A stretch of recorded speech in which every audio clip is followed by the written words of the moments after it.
Hello welcome back to my channel crazy Shailu 143. ఈరోజు recipe ఏంటో తెలుసా? చేపల పులుసు. Telangana special most important curry ఏదైనా ఉంది అంటే ఇంకొకటి అది చేపల పులుసే. ముందుగా మసాలా ప్రిపేర్ చేసుకుందాం. ఒక ప్యాన్ పెట్టి దీంట్లో 1 టేబుల్ స్పూన్ జీలకర్ర, 1/2 టేబుల్ స్పూన్ మెంతులు, పట్ట, లవంగ, గసగసాలు 2 టేబుల్ స్పూన్ తీసుకున్నాను. 1 టేబుల్ స్పూన్ ధనియాలు అయితే తీసుకున్నాను. ఇవన్నీ మంచిగా దోరగా వేయించేసుకొని పక్కకైతే పెట్టేసుకోండి చల్లగైనంత వరకు. అదే ప్యాన్లో 1 టేబుల్ స్పూన్ బియ్యం అయితే ఎంచుకోండి. This is very very important, skip అస్సలు చేయొద్దు, ఓకేనా? అదే ప్యాన్లో 1 టేబుల్ స్పూన్ ఆయిల్ వేసుకొని ఇక్కడ నేను 2 పెద్ద సైజు ఉల్లిగడ్డలు అయితే కట్ చేసేసుకొని దీన్ని కూడా మంచిగా దోరగా ఎర్రగా గోల్డెన్ బ్రౌన్ వచ్చేంతవరకు వేయించుకోండి. ఇది కూడా చల్లగయ్యేంతవరకు పక్కన పెట్టేసుకోండి. ముందుగా మనం ఫ్రై చేసుకున్న మసాలాను మొత్తం ఇలా పౌడర్గా చేసేసుకోండి. సో ఉల్లిగడ్డ కూడా చల్లగా అయిపోయింది. దీన్ని కూడా పేస్ట్ చేసి పక్కకు పెట్టేసుకోండి. ఇక్కడైతే నేనైతే 5 టమాటాలు తీసుకున్నాను. ఇది కూడా మంచిగా పేస్ట్ చేసి పక్కకి పెట్టేసుకోవాలి. సో మెయిన్ ఇంగ్రీడియంట్ వచ్చేసి చేపలు కదబ్బా, మరి చూసేయండి. ఇదిగో నేనైతే చేపలు అయితే మంచిగా కసా పిసా ఉప్పేసి రాకి బండకేసి అబ్బాబ్బా తెల్లగా అయితే వేసిన వీటిని. ఇంకా దీంట్లో పసుపు, కారం, సో ఉప్పు ఇవన్నీ చూసి వేసుకోండి, ఎందుకంటే మళ్ళీ మనం కర్రీలో కూడా వేస్తాం కాబట్టి. సో అల్లం వెల్లిగడ్డ పేస్ట్ తీసుకొని మంచిగా ఇంత నూనె పోసుకొని దీన్ని మంచిగా మద్దన చేసి ఇట్లా ఉప్పు, కారం, పసుపు, అల్లం వెల్లిగడ్డ పేస్ట్ మొత్తం చేపలకి పట్టించి దీని అయితే పక్కకి పెట్టుకుందాం. ఇంకా రండి ఇంకా పోయిదాం పొయ్యి మీదకి. పొయ్యి మీద అయితే ఒక గిన్నె పెట్టుకొని మంచిగా మందపాటి గిన్నె పెట్టుకోవాలి. నేనైతే ఇక్కడ ఈ పావుతో 3 టేబుల్ స్పూన్లు అయితే నూనె పోసుకున్నా. జరా నీసు కూర కాబట్టి జరా నూనె ఎక్కువనే పడుతుంది కదుల్లా. ఇంకా దీంట్లో అయితే ముందుగా మనం పేస్ట్ చేసి పెట్టుకున్నాం కదా మన ఉల్లిగడ్డ పేస్ట్, అది ఇలా వేసేసుకొని దీంట్లో కరివేపాకు వేసుకొని ఒక 3 పచ్చిమిర్చీలు మంచిగా నడిమిట్లకి చీరుకొని ఇల్లు వేసేసుకోర్రి. ఇంకా గిందుట్లో కూడా కొంచెం పసుపు వేసుకొని ఇంకా టమాటా మనం పేస్ట్ చేసి పెట్టినాం కదా అది కూడా ఇట్లా వేసుకొని మంచిగా కలుపుకొని దీన్ని సిమ్ములా ఒక 5 నిమిషాలు మగ్గించుకొని మూత పెట్టుకొని ఇంక ఇప్పుడైతే చింతపండు మెయిన్ ఇంపార్టెంట్ మన చేపల పులుసు కాబట్టి నిమ్మకాయ సైజ్ అంతా చింతపండు నానబెట్టుకొని గుజ్జు తీసి పక్కకు పెట్టుకొని అది తీసుకునే లోపల మనకైతే ఇక్కడ టమాటా మంచిగా మగ్గిపోయి ఉంటుంది. చూసిరా నూనె అయితే మంచిగా పైకి తేలింది.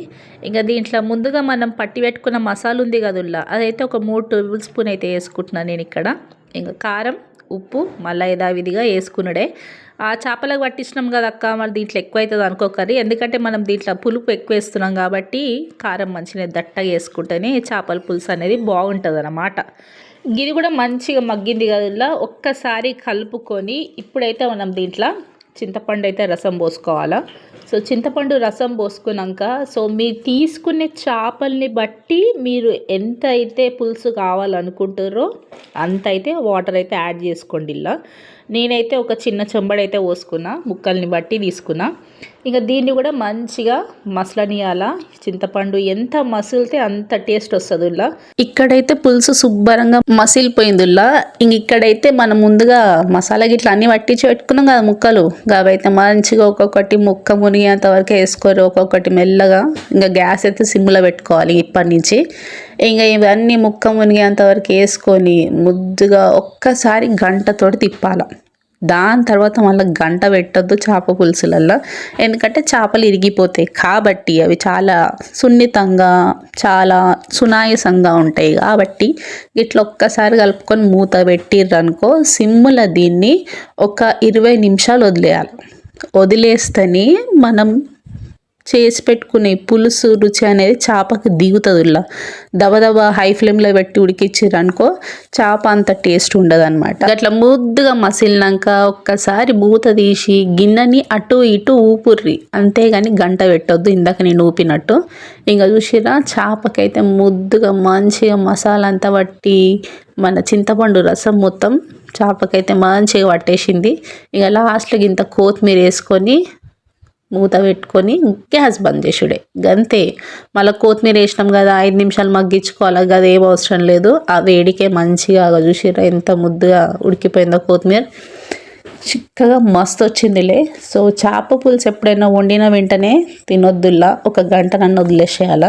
అట్లా వదిలేస్తే ఇంకో గిట్లా చిక్కగా ముద్దుగా మస్తు కనిపిస్తుంది. మస్తుందిలే. అసలు తింటే మాత్రం అబ్బా! ఏళ్ళు నాకాల్సిందే. అంత సూపర్‌గా కుదిరిందిల్లా. మా ఇంట్లో వాళ్ళైతే మస్తు జురుకొని తిన్నారు. అయితమే గానీ ఈ వీడియో మీకెలా అనిపిచ్చింది? పక్కా కామెంట్ జేయడం మర్చిపోవద్దు. షేర్ జేయడం మర్చిపోవద్దు. లైక్ గొట్టడం అసలే మర్చిపోవద్దు. అంతకన్నా ముందు సబ్స్క్రైబ్ చేసుకోండుల్లా.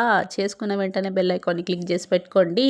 సో, నోటిఫికేషన్ త్వరగా వస్తది. ఇలాంటి వీడియోస్ కోసం స్టే ట్యూన్.